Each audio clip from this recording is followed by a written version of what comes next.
Live from our 7 Tasmania studios, your nightly news with Kim Miller begins now. Good evening. We begin tonight with a boating tragedy. A man is dead and another is being treated in hospital after their vessel capsized off South Arm in the state south. Authorities are now warning Tasmanians to be extra vigilant on the water over the Easter break. An early Easter fishing trip turned tragedy. A 62-year-old man from Clarendon Vale has drowned as a result of a boating incident. They went out early on in the morning, obviously to catch a bit of fish for Easter. Emergency crews were called to the Hope Beach area of South Arm around 8:45 a.m.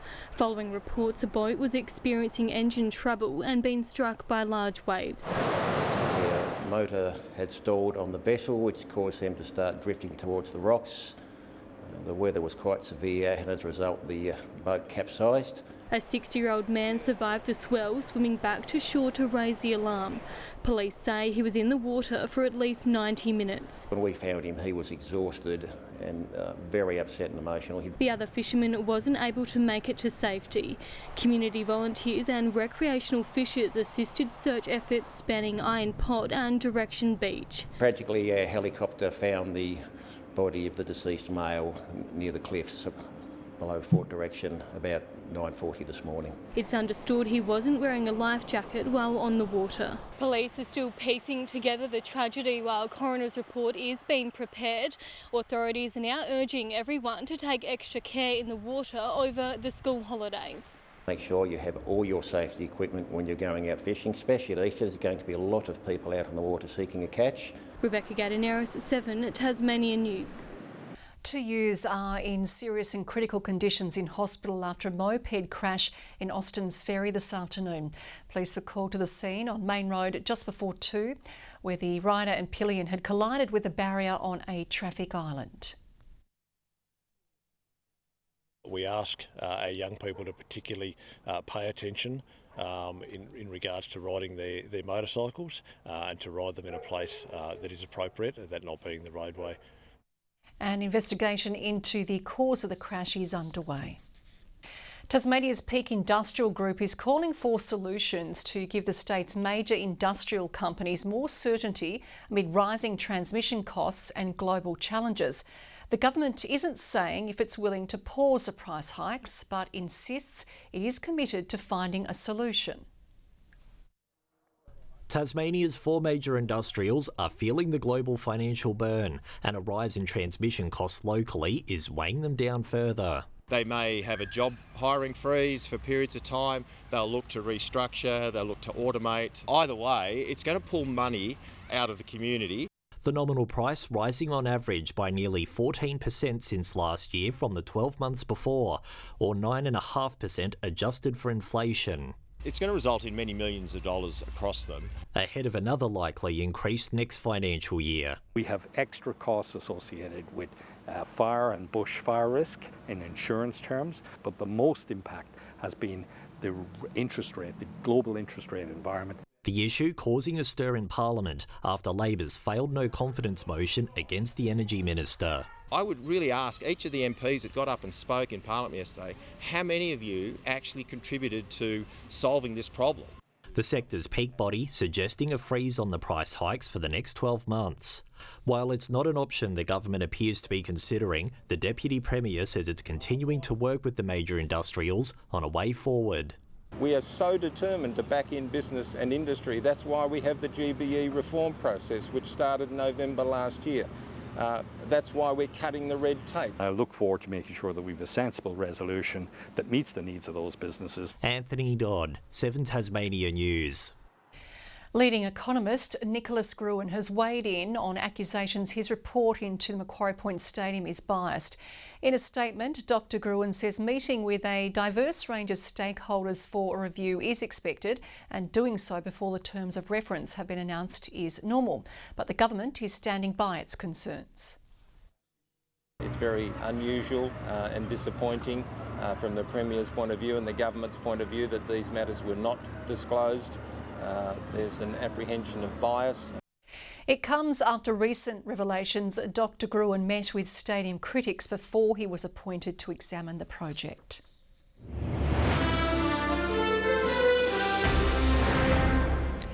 It might look like blindfolded bingo, but the prize on offer here is to be top of the ballot paper for next month's federal election. The random draws are conducted in each electorate by the Australian Election Commission to determine the order in which candidates' names will appear on polling day. Today also marks 2 weeks since the start of the official campaign. It's a choice between an Albanese Labor government that wants to build Australia's future and Tasmania's future, and an Albanese Labor government that will strengthen Medicare, or all that put at risk by the election of Peter Dutton. We're investing in roads, we're investing in health, but what we're seeing from the Labor Party is reheated announcements, scare campaigns. Election day is still 3 weeks away, Saturday, May 3. Local pharmacies are experiencing a dramatic uptake in the number of Tasmanians looking to get their flu vaccinations early. There's a surge of cases interstate, and that's expected to filter down to us in coming weeks. Like many others, Dennis lined up for his flu vaccination early this year. Did you feel it? No, that's really good, actually. I regularly have my flu vaccines. As of my age, it's a lot of high risk. Pharmacists urging Tasmanians to follow suit, and it seems most are listening. We are definitely getting hit a lot more than previous years, so the other day we did nearly 100 vaccines in a day. It's prompted some pharmacies to sell out of the under 65s influenza vaccine altogether. Yet the message remains to roll up your sleeves early. While COVID-19, flu and RSV cases are still considered low in Tasmania, record case numbers on the mainland are expected to hit us soon. We're seeing increased flu activity at the moment. It's still in the what we call interseasonal period, so we haven't yet hit the flu season. Tasmania is expected to see its highest prevalence of respiratory cases between May and September. The Health Department encouraging people who become sick to sign up to the Care at Home program, taking unnecessary pressure off our hospitals. That program offers 24/7 virtual care support to members of the Tasmanian community. So if they're experiencing symptoms of acute respiratory illness, they've tested positive for COVID-19 or influenza, they can self-enrol in our program. This year's early push hoping to see more Tasmanians stay healthy during our chilly months. The aim of all this is to keep yourself and your family and vulnerable friends and relatives safe. Ruby Cairns, 7 Tasmania News. An iconic 2-piece bronze statue in Salamanca Square is now a 1-piece. Dogman are now standing solo after Rabbit Woman became the target of vandals last night. It stood in Salamanca since 2014. Creators of the sculpture, Gillian Mark, admitting it's heartbreaking to know it's been damaged in such a senseless way. Hobart Council was contacted for comment. Ultra-marathon runner Callan Gates and his team, the Bloody Mission, have just wrapped up an extraordinary challenge to make a difference. The group ran 480 kilometres across Tasmania in just 4 days, raising vital funds and awareness for the Leukemia Foundation. Toasting well-earned beers. These 5 best friends have done the unthinkable, running non-stop from Devonport to Dover in just 86 hours. All runners did 2 blocks of 50 Ks, which is in and of itself 2 ultras within the space of sort of 32 hours. The team called the Bloody Mission took on the adventure as a 50k relay. The challenge a true example of mateship.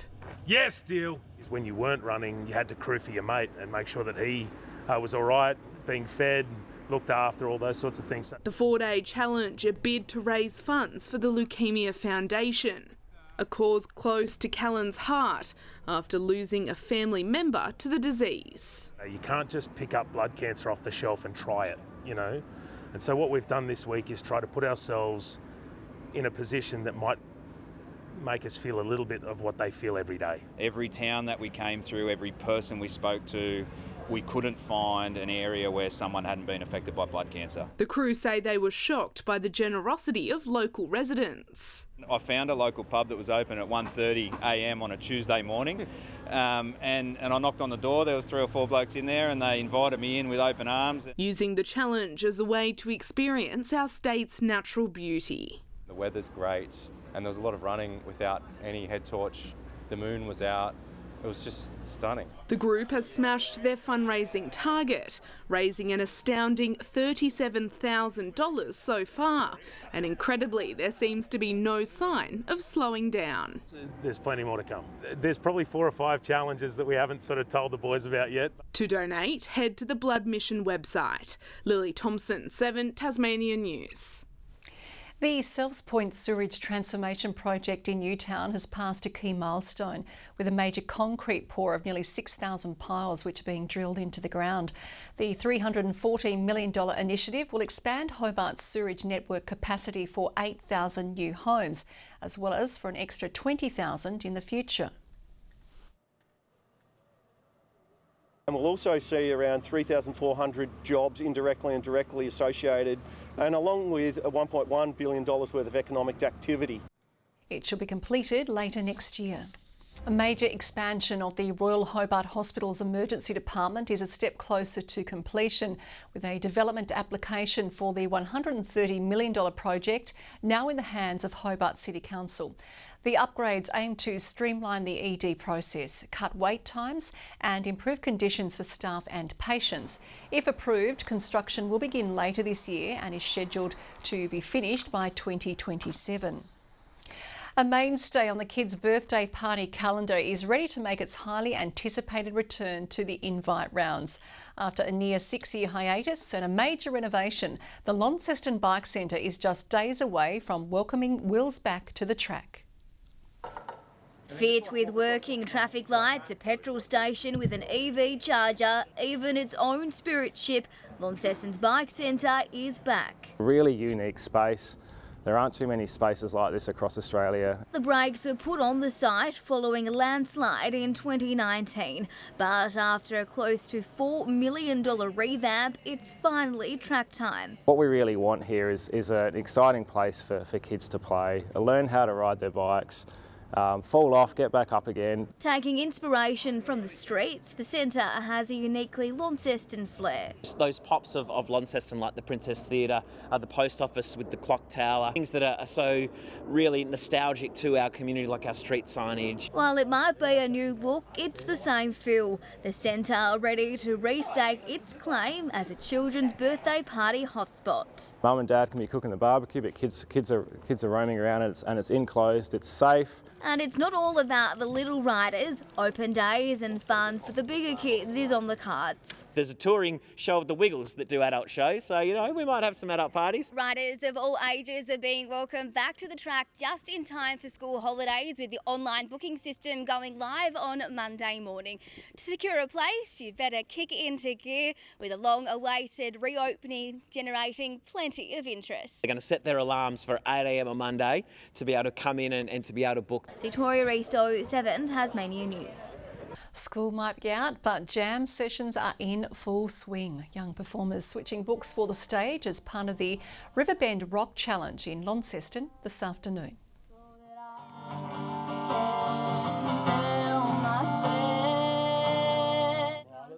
The musicians playing alongside a range of activities to mark the start of holidays.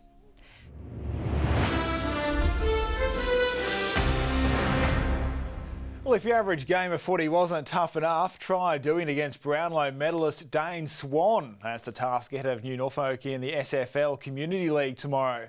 The Collingwood legend will put on the boots for the Kimberley Lions for his first game in Tasmania since 2022. His message for us was that don't worry about me, I'll still be all right, sort of thing. Young kid probably playing him, so good learning curve for them, so it's going to be a hard day for them. The last time the two teams met was in last year's grand final, where the Lions won by 96 points. It will be a test of second versus third on the ladder in this weekend's WSL as South Hobart prepares to host Launceston United. Cards are being kept close to chest, with both teams due to meet again the following week in the statewide cup quarter-final. I think it's good that we played them the week before and see how they play against us and see how their styles counteract with ours. They have a lot of creativity up front and they were very compact defensively, so we'll go out and try and play a winning style of football. Meanwhile, in the men's, Riverside Olympic will host Clarence, with both teams searching for their first win. As the Jackies rebuild continues, you get the picture. They're not having any trouble attracting talent as they signed 25-year-old bullet Josh Bannon, who says he'd already singled Tassie out as a club he'd like to play for before they came calling.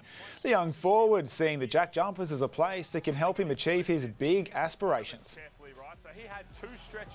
But there are a number of people who've come into the club and left a better player than when they arrived, and that is something that is very impressive from an outsider and an environment that I'd love to be inside. Heading here on a 2-year deal, he averaged 13 points and 8 rebounds for Brisbane last season and thinks he will feel right at home in Tassie, having played college basketball in Montana. Tasmanian sprinter Riley Howard's come up against teen sensation Gout twice in one night over in Perth. As we saw earlier, Gout overcame the 10-second barrier in both the 100-metre heat and final. Howard fourth in the heat with a personal best 10.55 seconds and 8th in the final. And it's been a tough start at the National Netball Championships for the two Tassie teams, both winless after close results in the opening 2 rounds. The under-17s this morning going down by 3 points to the ACT. 2 points difference in the for the under-19s in their game this afternoon. There are still plenty of chances left though, with 5 more rounds before finals begin on Tuesday. And a strong return to form is being rewarded for Jake Weatherald as the Tigers' signing spree continues. Weatherald had to fight for a spot in the 11 after finding himself on the outer the season before last, before cementing himself as a formidable part of the lineup this summer. The Ricky Ponting medalist re-signing for another 3 years. Good evening. 24 was the state's top in Launceston today, 21 across Hobart and Burnie, Devonport reaching 20. 20 was also a popular temperature across Flinders Island, Lowhead and St Helens, Grove reaching 18 and 17 in Strawn. Mostly sunny conditions were seen across the state today with cloud developing over the northeast.